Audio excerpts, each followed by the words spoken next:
നമസ്കാരം. Instant daily അപ്ഡേറ്റ്സിന്റെ ഏറ്റവും പുതിയ ഒരു വീഡിയോ, ഏറ്റവും ലേറ്റസ്റ്റ് ആയിട്ടുള്ള ഒരു അപ്ഡേറ്റ്സ് ആണ്. സംസ്ഥാനത്ത് അതിശക്തമായ മഴ പെയ്തുകൊണ്ടിരിക്കുകയാണ്. വടക്കൻ കേരളത്തിൽ വരുന്ന മണിക്കൂറിൽ അതിതീവ്ര മഴക്കുള്ള സാധ്യതയുണ്ട് എന്നുള്ളൊരു മുന്നറിയിപ്പാണ് ഇപ്പോൾ കേന്ദ്ര കാലാവസ്ഥാ വകുപ്പ് നൽകിയിട്ടുള്ളത്. പുഴയോരത്തും മലയോര മേഖലകളിലും താമസിക്കുന്നവർ ജാഗ്രത പാലിക്കണമെന്നുള്ള കർശന നിർദ്ദേശം കളക്ടർമാർ നൽകിയിട്ടുണ്ട്. മലയോര മേഖലകളിലും പുഴയോരത്തും ജലനിരപ്പ് ഉയരാനും ഉരുൾപൊട്ടാനുമുള്ള സാധ്യത ഏറെ ഉണ്ട് എന്നുള്ള മുന്നറിയിപ്പും നൽകിയിട്ടുണ്ട്.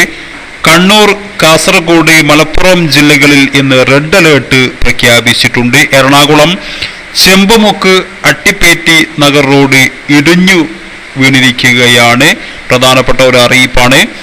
അതുപോലെ കോട്ടയം ഐക്കൊമ്പിൽ മിന്നൽ ചുഴലി വ്യാപകമായിട്ടുള്ള നാശനഷ്ടമാണ് ഉണ്ടാക്കിയിട്ടുള്ളത്. കൊങ്കൺ പാതയിലൂടെയുള്ള ട്രെയിൻ സർവീസ് മണ്ണിടിഞ്ഞത് മൂലം ഗതാഗതം പൂർണ്ണമായിട്ടും ഇപ്പോൾ തടസ്സപ്പെട്ടിരിക്കുകയാണ്. ട്രെയിനുകളൊക്കെ ഇപ്പോൾ തിരിച്ചുവിടേണ്ട ഒരു അവസ്ഥയിലേക്ക് മാറിയിരിക്കുകയാണ്.